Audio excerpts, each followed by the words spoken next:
Hi viewers, welcome to our channel. Ramajogayya Sastry గారు మనకు తెలుసు దేవరాలో 4 సాంగ్స్ ఆయన రాశారు. సూపర్ డూపర్ హిట్ అవ్వడం కూడా చూసాం. ఇప్పుడు ఆయన చేసిన ఒక ట్వీట్ అది చిరంజీవి గారిని ఉద్దేశించి చేశారు అని చెప్పి సోషల్ మీడియాలో విస్తృతంగా ప్రచారం జరుగుతుంది. మరి ఇంతకు ఆయన ఏం ట్వీట్ చేశారో అది చిరంజీవి గారికి ఏ విధంగా రిలేట్ అవుతుంది? ఇప్పుడు ఇదే అంశం మీద డిస్కస్ చేయడానికి ప్రజలు మనతో పాటు జర్నలిస్ట్ చరణ్ పరమ్ గారు వారితో మాట్లాడదాం. హాయ్ నా.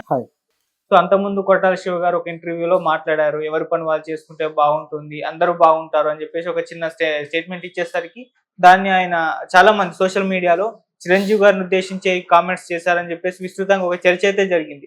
ఇప్పుడు అలాంటిదే రామజోగయ్య శాస్త్రి గారు ఒక ట్వీట్ చేశారు, సేమ్ రిలేటెడ్ అటు అలాగే ఉంది, అది కూడా చిరంజీవి గారిని ఉద్దేశించి చేస్తారని చెప్పేసి అంటున్నారు.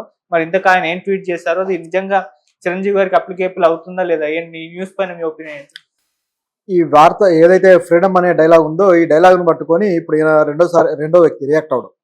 కొరటాల గారు అన్నప్పుడు కూడా ఇదే వివాదం అయింది. చిరంజీవి గారి మీదే అన్నాడు అంటే ఆచార్య సినిమా చెడిపోవడానికి కారణం చిరంజీవి గారు అనేది ఆ రోజుల్లో కూడా వార్తలు బాగా వచ్చాయి. రామ్ చరణ్ క్యారెక్టర్ ఏదో చిన్న గెస్ట్ రోల్ ఏదో ఉంటే దాన్ని పెంచి 40 నిమిషాలకి సాగదీసి దాన్ని అలా తీయడం కోసం కథలో ఉన్న మెయిన్ ఎలిమెంట్స్ అన్ని పక్కకు పోయాయి ఆచార్య సినిమాలో అని చెప్పేసి ఆ రోజుల్లోనే వార్తలు వచ్చాయి. దాంతో కొరటాల గారు ఆ సినిమా మేకింగ్లోనే ఇంట్రెస్ట్ పోయి సరిగా డైరెక్షన్ చేయలేకపోయారు అన్నట్లుగా అనిపించింది. ఆ తర్వాత కూడా కొరటాల గారు 1-2 సందర్భాల్లో ఇండైరెక్ట్ గా వ్యాఖ్యలు చేయడం, చిరంజీవి గారు అయితే వాల్తేరు వీరయ్య లాంటి ఈవెంట్ లో కూడా వ్యాఖ్యలు చేశారు. డైరెక్టర్లు శ్రద్ధగా తీయాలి అది ఇది అని చెప్పేసి కొన్ని వ్యాఖ్యలు చేస్తే అది కూడా వైరల్ అయింది. కొరటాల మీద కావాలని కామెంట్ చేశారు అన్నట్టుగా.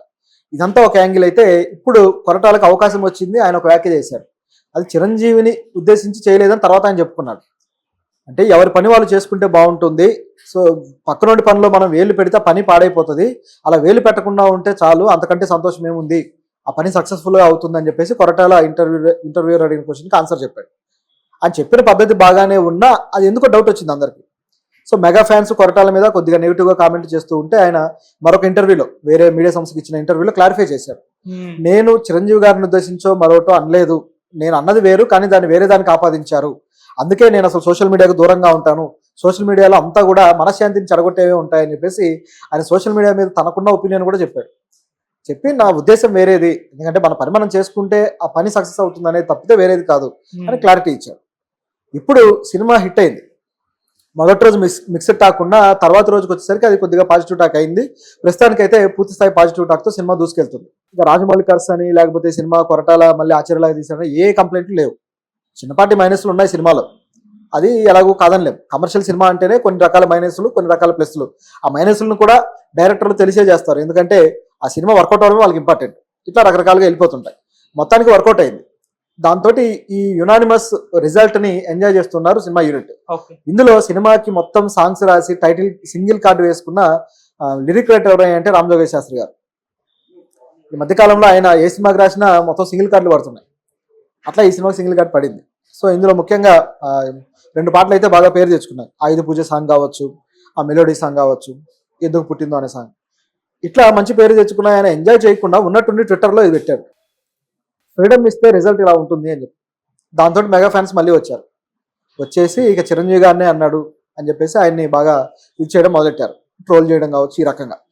దాంతో సాయంత్రానికి రామజోగయ్య శాస్త్రి గారికి విషయం అర్థమైంది, మనం చేసిన ట్వీట్ రాంగ్గా వెళ్ళింది అని చెప్పి. ఆల్రెడీ కొరటాల గారు తన ట్వీట్కే తన మాటకే తిరిగి తాను ఆన్సర్ చెప్పుకోవాల్సిన పరిస్థితి ఏర్పడింది, చెప్పుకున్నాడు కూడా. అంత చూసిన తర్వాత ఈయన ఎందుకు మరి ఆ విధంగా తొందరపడి చేశాడు అనే డౌట్ అయితే వస్తుంది. బహుశా కాన్షియస్గానే చేశాడా? ఆయన ఇప్పుడున్న స్టార్ లిరిక్ రైటర్స్లో ఆయన ఒకరు. మనకున్న స్టార్ లిరిక్ రైటర్లో 4-5 ఉన్నారు. అన్ని పెద్ద పెద్ద సినిమాలు అన్నిటికీ వాళ్ళే రాయాలి. పెద్ద హీరోలు కనీసం 10 మంది దాకా ఉంటే ఈ 10 మంది సాంగ్స్ వాళ్ళే రాయాలి. చాలా తక్కువ లిరిక్ రైటర్లు కొత్త వాళ్ళు రావడం. అటువంటి పరిస్థితుల్లో ఆయన మరి సినిమా మెగా ఫ్యామిలీ నుంచి అవకాశాలు అందుకునే ఉద్దేశం లేదా, మరి ఎందుకు ఆ విధంగా వ్యాఖ్యలు చేశారు? చూస్తే ఆయన అన్ఇంటెన్షనల్గా చేశాడేమో అన్నట్టుగా ఆయన తిరిగి ఇచ్చిన సమాధానం కనిపిస్తుంది. ఆయన ఏమన్నాడంటే మొత్తం సాయంత్రానికి బాగా వైరల్ అయ్యి ట్రోలింగ్ అవుతుండేసరికి ఓరు నాయనో అని చెప్పేసి నెత్తి పట్టుకొని ఓరు నాయనో నేను ఏదో అంటే అది ఎక్కడికో దారి తీస్తుంది, నా ఉద్దేశం అది కాదు. కొరటాల గారు టెక్నీషియన్లకు ఫ్రీడమ్ ఇస్తాడు, సో ఆయన ఫ్రీడమ్ ఇవ్వడం వల్ల టెక్నీషియన్లు మంచి అవుట్పుట్ ఇస్తారు, సో నేను దాని గురించి మాట్లాడానని చెప్పేసి ఆయన క్లారిటీ ఇచ్చారు. సో ఈ వ్యాఖ్యలో ఎక్కడ కూడా చిరంజీవి గారికి సంబంధించిన మెన్షన్ చేయలేదు. సో ఆయన నేను అన్ఇంటెన్షనల్ గా వేరే ఉద్దేశంలో అన్నాను కానీ ఇది వేరేగా వెళ్తుందని చెప్పేసి ఆయన ముందుగానే జాగ్రత్త పడ్డాడు. కానీ ఈ లోపే జరగాల్సిన డ్యామేజ్ జరిగిపోయింది.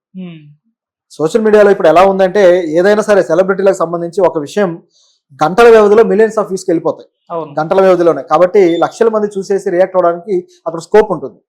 అలాంటి పరిస్థితి ఇప్పుడు ఏర్పడింది. మొత్తానికి ఆయన ఏదో డ్యామేజ్ కంట్రోల్ కోసం ప్రయత్నాలు చేస్తున్నాడు, కొంతవరకు ఓకే. ఇది ఇక్కడ పరిస్థితి. కొట్టాల శివది వివాదమైనప్పుడు తర్వాత మళ్ళీ మాట్లాడారు కొట్టాల శివ గారు. చిరంజీవి గారు ఫోన్ చేసి తర్వాత పెద్ద బ్లాక్ బస్టర్ హిట్ కొడతామని కూడా ఆయన క్లారిటీ ఇచ్చేస్తారు. అంటే ఆ విమర్శలు వస్తున్నప్పుడు ఈయన ఫుల్ స్టాప్ పెట్టేయడం చూసాం మనం. సో అటువంటిది ఇప్పుడు మళ్ళీ రామజోగి గారి శాస్త్రి ఏమన్నా చెప్తారంటారు? అంటే చిరంజీవి గారు ఫోన్ చేసి మాట్లాడింది ఇప్పుడు సందర్భంలో కాదు. నిజానికి ఆయన ఎప్పుడు చేశాడంటే ఆచార్య సినిమా ఫ్లాప్ అయినప్పుడే చేశాడు. ఫ్లాప్ అయినప్పుడే ఆయనకు మెసేజ్ చేశాడట. మెసేజ్ చేసి సరే మనం సక్సెస్ కొట్టలేకపోయాము, నువ్వు మళ్ళీ బౌన్స్ బ్యాక్ అవుతావు అని చెప్పేసి ఆయనకి మెసేజ్ చేసినట్టుగా కొరటాల గారు చెప్పారు. అంటే డిసప్పాయింట్ అవ్వద్దు అని చెప్పి. బహుశా చిరంజీవి గారు సూచించిన మార్పులు తేడా కొట్టడం వల్లే ఆయన రియలైజ్ అయ్యి చేసి ఉండొచ్చు. అంటే తన తప్పుని అక్కడ ఒప్పుకోవడానికి ఆయన సిద్ధపడి ఉండొచ్చు. ఓకే. ఎందుకంటే క్యారెక్టర్ విషయంలో నిజంగానే చూస్తే తెలిసిపోతుంది ఈ క్యారెక్టర్ కథ నుంచి ఎక్కువ డీవియేషన్ వెళ్ళి బాగా ఎక్కువ చేశారు అని చెప్పి. సో ఆ సినిమా విషయంలో జరిగిన పొరపాట్లన్నీ కూడా కలెక్టివ్ మిస్టేక్సే, కేవలం ఒక వ్యక్తి మీద వేయడానికి కూడా లేదు. ఒక్కోసారి కథ బాగలేకపోయినా ట్రీట్మెంట్ అద్భుతంగా ఇచ్చి హిట్ కొట్టే సందర్భాలు కూడా ఉంటాయి.